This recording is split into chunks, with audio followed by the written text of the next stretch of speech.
के रिजल्ट्स को लेके कैबिनेट सब कमेटी फॉर्म की गई थी, जिसमें मेरे अलावा हर्षवर्धन चौहान जी, जगत सिंह नेगी जी, विक्रमादित्य सिंह जी और गोमा जी, उसके पाँच सदस्य ये कमेटी थी। और उसकी मीटिंग हुई और हमारे ऑफिसर्स जो हैं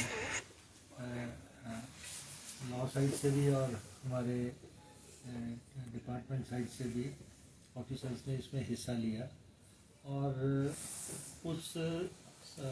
उसमें हमने सारा जो भी भर्तियाँ हुई हैं उसका ओवरऑल व्यू तो दिया, लेकिन जो पोस्ट कोड 817 है उसका पूरा विस्तृत अध्ययन किया गया, क्योंकि उसमें जो है 2.25 लाख के आसपास बच्चों ने ये एग्ज़ाम दिया था और 1 लाख से अधिक बच्चे उसमें एग्ज़ाम में बाद में बैठे थे।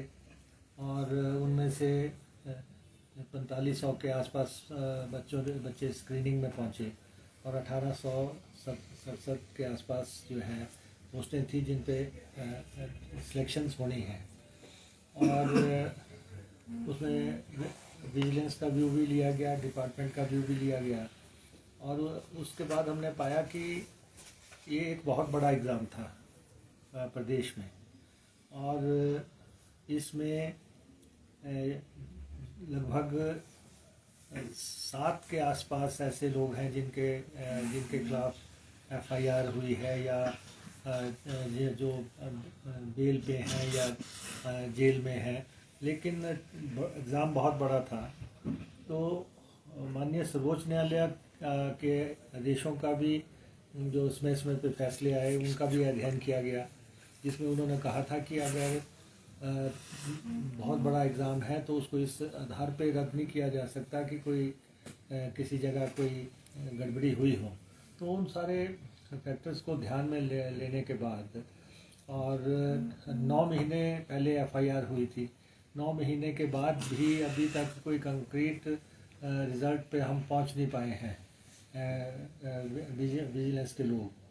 और उस सारे को मद्देनज़र रखते हुए कमेटी इस व्यू की है, और ये हमारा यूनानिमस व्यू है सबका, कि हम 817 का जो रिज़ल्ट है उसको डिक्लेयर करने की रिकमेंडेशन फुल कैबिनेट के सामने भेज रहे हैं।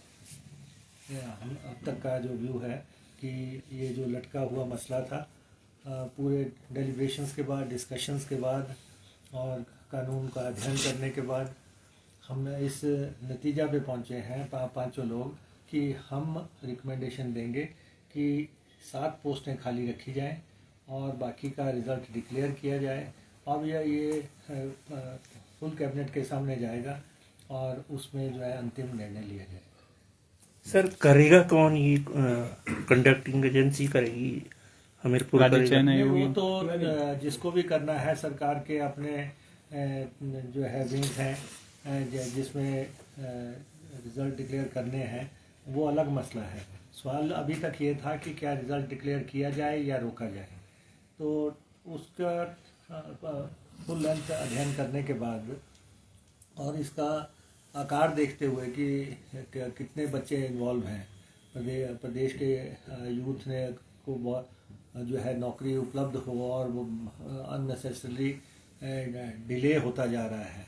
तो अगर 7 लोग इसमें शामिल पाए गए हैं अब तक, या उनके खिलाफ जो है FIR हुई है, उसे बाकी जो है बच्चे जो हैं उनको नौकरी ना मिले लंबे अरसे तक, ये जो है न्याय संगत नहीं होगा। इसलिए हमने तो एक जो है व्यू ले लिया है कैबिनेट सब कमेटी ने। हम अपनी रिकमेंडेशन फुल कैबिनेट को भेजेंगे और वहाँ पे अंतिम निर्णय लिया जाएगा। सर, इसके अलावा भी जो अन्य भर्तियां हैं जिनके परिणाम आने हैं, उसको लेकर भी कोई नहीं, देखिए अभी हमारा ये कमेटी बनी है और इसकी इसमें पे मीटिंग्स होनी है। तो अभी तक हमने सिर्फ 817 का अध्ययन किया है। उस पर हमने रिकमेंडेशन दी है। और कोड भी है इसमें, जीओआईटी में ही अन्य कोड भी नहीं, है? अन्य कोड भी हैं, और लेकिन ऐसा है कि कुछ में भर्तियाँ, कुछ का एग्ज़ाम हुआ नहीं था, और कुछ में जो है दूसरी कमेटी है उनके भी रिकमेंडेशंस हैं, वो आने वाले समय में अध्ययन करेंगे। आज क्योंकि जितना समय हमने इस डेलिब्रेशन के लिए निर्धारित किया था वो समय अब पूरा हो गया है, और आगे माननीय मंत्रियों की अगली मीटिंग्स भी हैं, तो नेक्स्ट मीटिंग में बाकी एजेंडा कैरी किया जाएगा। आज की तारीख में हम 817 के रिजल्ट घोषित करने के पक्षधर हैं। ठीक।